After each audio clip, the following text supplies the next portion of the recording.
E as histórias do Brasil, tristezas pelo Brasil afora. A gente vai entrar agora num caso que aconteceu em João Pessoa. Muito triste. Um jovem de 19 anos morreu depois de invadir o recinto de uma leoa num zoológico de João Pessoa, na Paraíba. A gente está vendo as imagens aí, no momento em que ele escala a parede de mais de 6 metros e as grades de segurança, subiu em uma árvore. Ele subiu numa árvore, a gente está vendo ali, ó, o rapaz de 19 anos. Ele subiu na árvore, ignorou os apelos do público que estava ali vendo e falando para que ele voltasse de qualquer maneira. E a gente vê no momento em que a leoa chega e o ataca. As imagens nas redes sociais mostram um momento em que ele está sendo agarrado na árvore, já dentro do espaço do animal, avança e aí o animal faz o ataque, puxando ele para o chão. Uma equipe do zoológico só conseguiu entrar depois que a leoa se afastou para uma outra parte do recinto e, infelizmente, ele já estava morto. A gente tem aí a fala do veterinário, né, do parque Arruda Câmara, o Thiago Neri, falando sobre esse episódio. Vamos ouvir. Então, gente, estamos aqui no Parque Zoobotânico Arruda Câmara, é o ocorrido de hoje.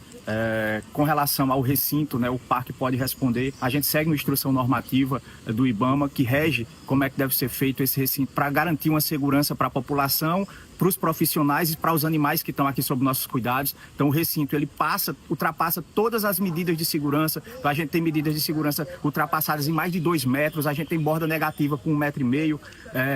E algumas coisas a gente não consegue prever, porque realmente foge da normalidade. Com relação ao animal, a gente tranquiliza que o animal é condicionado, então ele passa gradativamente e anualmente por treinamentos, e esse treinamento garantiu que conseguisse colocar esse animal de volta sem uso de arma de fogo, sem uso de tranquilizante, de dardo. E aí ele obedeceu, né, foi para dentro do seu recinto. Mas agora, com relação à leona, a gente tranquiliza a população que o animal se encontra bem e assistida pela equipe técnica. Ele fala isso sobre o estado da leoa porque ela não tem culpa, né? O animal está ali, né? Isso é muito importante também assegurar. Quem está acompanhando essa história é o Carlos Madeiro, que é nosso colunista aqui do UOL, e ele foi atrás da história, né? Quem é esse rapaz de 19 anos? Com quem ele vivia? Qual é a história por trás disso? Por que ele teria feito isso? Por que ele teria entrado numa área da leoa, no zoológico? Né? E a história vai ficando cada vez mais triste. O Carlos já está conosco aqui. Olá, Madeiro. Bom dia, seja bem-vindo ao nosso All News. Bom dia, Fabíola, bom dia ao Josias, a todo mundo que assiste. Essa história, ela é um combo de fracassos, eu diria, do poder público, como me definiu a conselheira tutelar que o acompanhava desde os 10 anos de idade. O Gerson Machado, 19 anos, ele tinha uma história que começou para ser contada. Precisa ser a infância dele, quando ele teve a mãe dele destituída do poder de mãe. Por quê? Ela tinha uma esquizofrenia grave, tinha outros 4 filhos, e a justiça entendeu que ela não tinha condições nenhuma de manter a maternidade dessas crianças. O que é que ela decidiu? Colocá-los para adoção. Eles foram levados para uma casa de acolhimento, e lá, dos 5 irmãos, Fabíola, só 4 foram adotados. O Gerson não foi. Ele tinha esquizofrenia, ele tinha o que foi classificado até como um retardo intelectual, né, no laudo judicial, e ele não foi adotado. Ele ficou no abrigo, quando tinha 10 anos de idade, a PRF o pegou andando sozinho numa rodovia, em que ele foi levado ao Conselho Tutelar de Manaíra, né, que era uma região onde ele vivia, com a mãe ainda. Ele lembrava, tinha lembranças. Ele informou isso aos policiais que o levaram para o Conselho Tutelar. Ao chegar ao Conselho Tutelar, contando essa história, foram então procurar a mãe dele e levaram. Foi aí que descobriram a verdadeira história, que a mãe tinha perdido o poder, que a avó também era esquizofrênica, que o pai não era conhecido. E aí começou-se uma grande saga, segundo o Conselho Tutelar. Ele passou por algumas internações, ele ficou num abrigo, ele cometeu alguns atos infracionais de danos ao patrimônio público e privado, e também alguns pequenos furtos, mas sempre foi classificado como inimputável, ou seja, como uma pessoa que não poderia responder pelos seus atos, porque ele tinha uma incapacidade de compreender o que estava fazendo.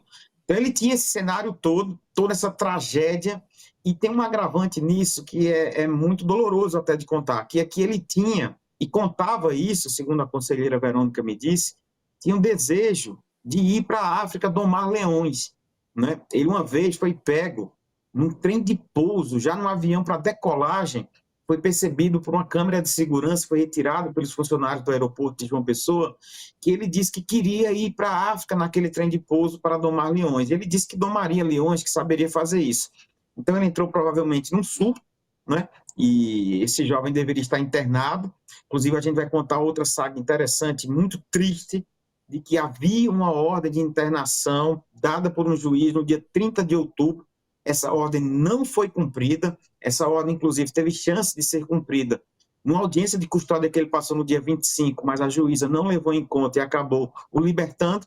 Ele, em surto, acabou, então, cometendo esse ato que ele sobe 6 metros de um muro com uma grade, desce por uma árvore, né? Muito provavelmente achando que ia conseguir domar a leoa. Leona é o nome dela, né? Uma leoa que nunca tinha atacado, né? Que ela não estava com fome, por exemplo, eu vi algumas pessoas falando, não era isso, ela apenas protegeu o território dela, o instinto dela, e esse jovem que teve um combo, né? Um verdadeiro mix de descasos públicos, né? Público, todos os poderes, inclusive aí, pela falta de percepção da importância dele tratar no lugar adequado, porque o esquizofrênico ele precisa tomar remédios, ele pode até tratar em casa, mas esse jovem não tinha família, né? Ele não tinha ninguém, ele não poderia estar na rua, e infelizmente cometeu essa loucura, né, que foi muito triste, caso que poucas vezes eu vi tão triste, Fabiola. E é muito interessante a gente ouvir o que está por trás, né, Josias, da história, né? As imagens são impressionantes, mas também tem que ver, por exemplo, esse sistema de segurança do zoológico, será que também não tem aí alguma brecha, Josias? Como é que você está vendo esse episódio? Porque, vamos colocar de novo aquela imagem, essa imagem é isso, boa, que é o momento em que, assim, a gente está vendo ali, as pessoas estão lá, a leoa andando, ele desce a árvore lá. E como é que ninguém consegue retirar ele? Aí até que a leoa chega até o rapaz ali, vai correndo até ele ali, ó, nesse momento. Como é que você está analisando isso, Josias? Quais são os erros aí nessa história? Eu sou um crítico da manutenção de zoológicos, sabe, Fabiola? Antigamente dizia-se que era interessante, era uma oportunidade de as crianças terem contato com os animais, conhecerem os diversos tipos de animais. Hoje isso se dá, pode ser feito por meio da internet, não é?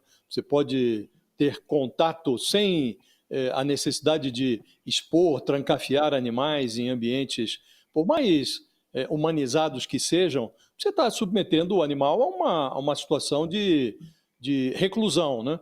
Agora, nesse caso específico, quer me parecer que tinha uma árvore ali que permitiu ao jovem descer na área onde se encontrava a leoa, mas ninguém em sã consciência há de supor que alguém vai escalar um obstáculo de 6 metros para entrar numa área onde há uma leoa, né?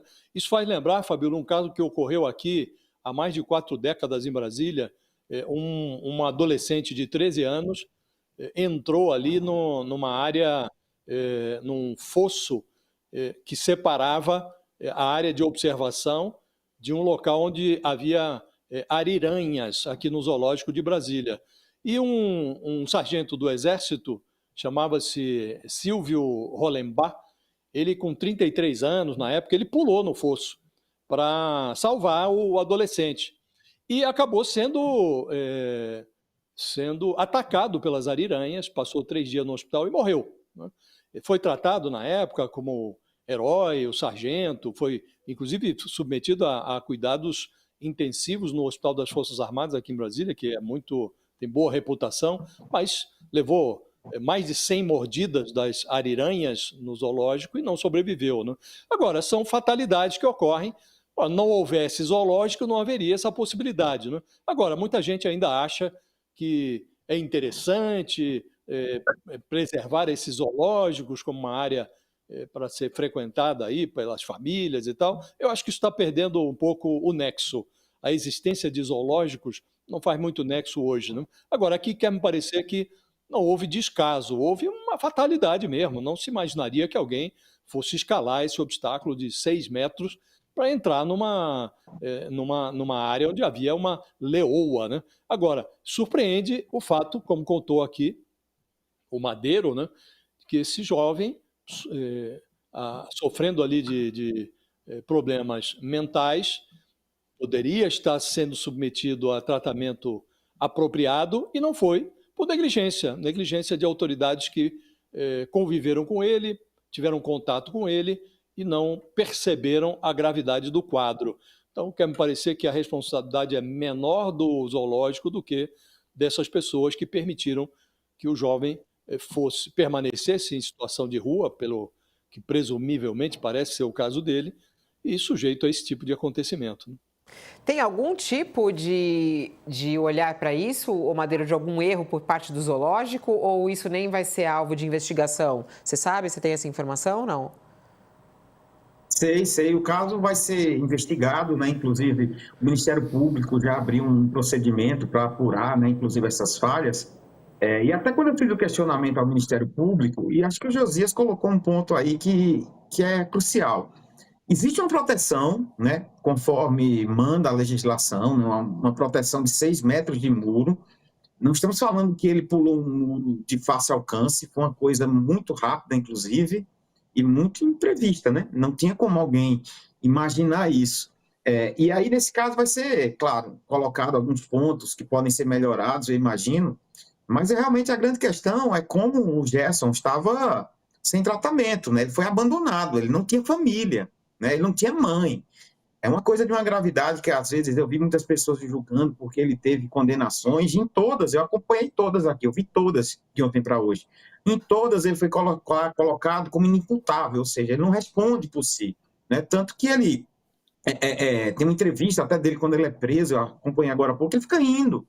É uma pessoa que não tinha muita noção, ele tinha uma doença, precisava de um tratamento intensivo, ele não tinha uma mãe, um irmão, um parente para cuidar dele, para dar remédio diariamente a ele, né, para acompanhar o trabalho dele, o tratamento dele.